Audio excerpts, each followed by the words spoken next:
voiceofbharat.org प्रस्तुत करत आहेत मिस्टर प्रवीण बल्लमवर, वर्धा इथून.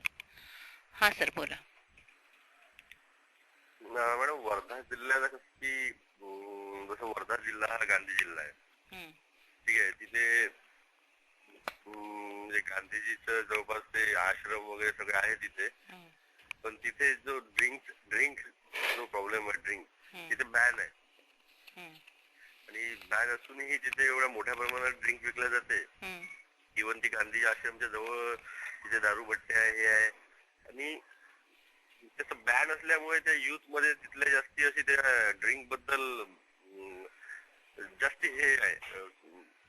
नागपूरच्या जवळपास जे बार्स आहे, वर्धेच्या जवळपास हं, नागपूरला लागून तिथे जाणं, हे करणं, हं, त्या ड्रिंकचा जो तिथे आहे, हं, म्हणजे कुठली गोष्ट लपवली का ते जास्ती अट्रॅक्ट होते हं, ती, त्या प्रकारचं तिथे थोडस ते ड्रिंक बद्दल आहे. हं, आणि दुसरी गोष्ट अशी की तिथे थोडं रिटायर्ड सिटी टाईप ऍटमॉस्फिअर आहे. म्हणजे वर्धेचं मी पर्टिक्युलर सांगत आहे. हं, तिथे जॉब्स वगैरे जे आहे ना, हं, ते इंडस्ट्रीज फार कमी आहे. हं, ह्या सगळ्या गोष्टी युथला पण म्हणजे तिथे थोडसे इश्यूज आहे जॉबचे, याचे, बिझनेसचे.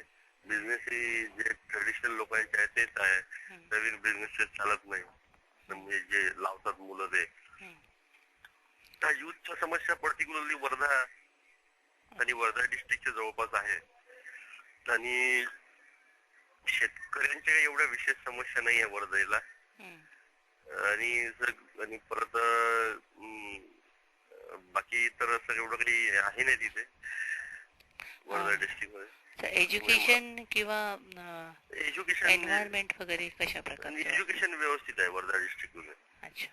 ओव्हरऑल त्या संस्था म्हणजे प्रायमरी एज्युकेशन जे आहे की जे देशमुख आहे त्यांच्या प्रत्येक गावात जवळपास संस्था असल्यासारखे आहे. प्रत्येक गावात शाळा आहे. हं, हं, त्यामुळे तिथे एज्युकेशनचे एवढे काही विशेष प्रॉब्लेम नाही आहे. हं. एज्युकेशन चांगलं आहे वर्धा डिस्ट्रिक्टचं. ओके.